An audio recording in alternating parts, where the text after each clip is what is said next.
नमस्कार मित्रांनो.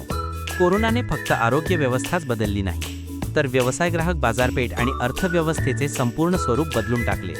आजचा प्रश्न हा नाही, तुमचा व्यवसाय आहे का? तर प्रश्न असा आहे, तुमचा व्यवसाय नव्या जगासाठी तयार आहे का? आज आपण पोस्ट कोरोना व्यवसायाची नवी दिशा समजून घेणार आहोत. भाग 1. पारंपरिक व्यवसाय. कोरोनापूर्वीचा व्यवसाय मुख्यतः परंपरा, अनुभव, निर्णय क्षमता, मानवी नाती, विश्वास, भावना आणि प्रत्यक्ष भेटींवर आधारित होता. व्यवसाय म्हणजे व्यवहार नव्हता, तो एक नातेसंबंध होता. भाग 2. कोरोनाने काय बदलले? अचानक जगभरातील व्यवसाय डिसरप्टेड झाले. अनेक उद्योग थांबले, अनेक कायमचे बंद झाले. अनेकांनी स्वतःला नव्याने घडवले. सुरुवातीला उद्दिष्ट होते सर्व्हायव्हल, त्यानंतर आवश्यक बदल, रिकव्हरी, न्यू नॉर्मल. भाग 3. रिकव्हरीचे वेगवेगळे मार्ग. सर्व व्यवसायासारखे परत उभे राहिले नाहीत. काहींनी व्ही-शेप रिकव्हरी अनुभवली, म्हणजे वेगाने घसरण आणि तितकीच वेगाने वाढ.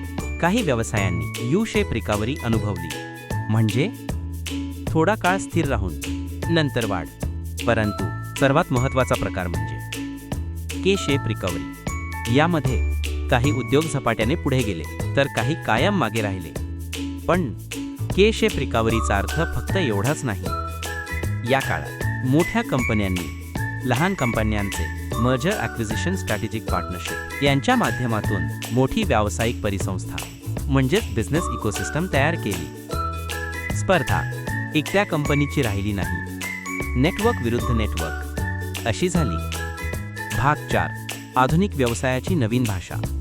आजचा व्यवसाय फक्त उत्पादन विकत नाही, तो संवाद करतो, अनुभव निर्माण करतो, डिजिटल माध्यमातून ग्राहकांपर्यंत पोहोचतो.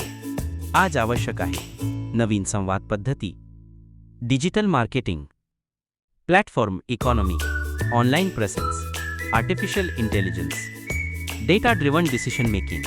भाग 5. ग्राहक समजून घेण्याची नवी पद्धत. पूर्वी मार्केटिंगमध्ये जिओग्राफिक सेगमेंटेशन, डेमोग्राफिक सेगमेंटेशन वेगवेगळी वापरली जात होती. आज ही दोन्ही एकत्र आली आहेत. यालाच म्हणतात जिओ डेमोग्राफिक सेगमेंटेशन, म्हणजे ग्राहक कोठे राहतो, तो कोण आहे याचा एकत्रित अभ्यास. परंतु एक गोष्ट अजूनही स्वतंत्र आहे, ती म्हणजे सायकोग्राफिक सेगमेंटेशन.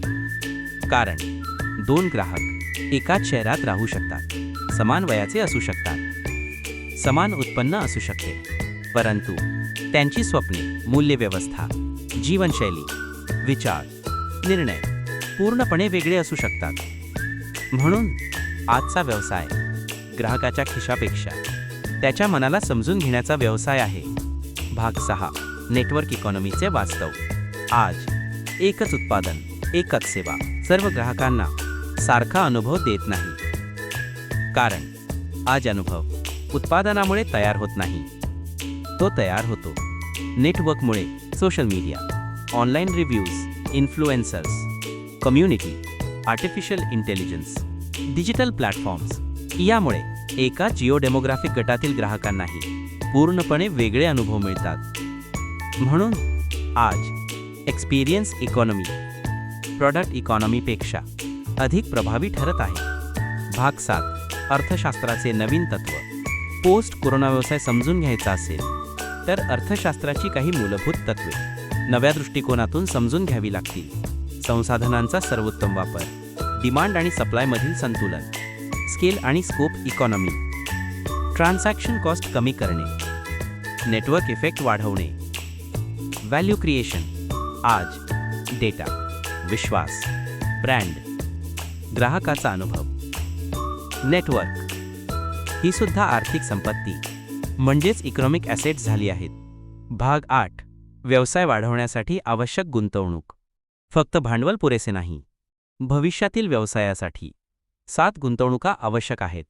डिजिटलमध्ये गुंतवणूक, योग्य लोकांमध्ये गुंतवणूक, मजबूत नेटवर्क, आर्थिक भांडवल, बाजारातील मागणी समजून घेणे, मोठी स्वप्ने, सतत शिकण्याची तयारी. समारोप.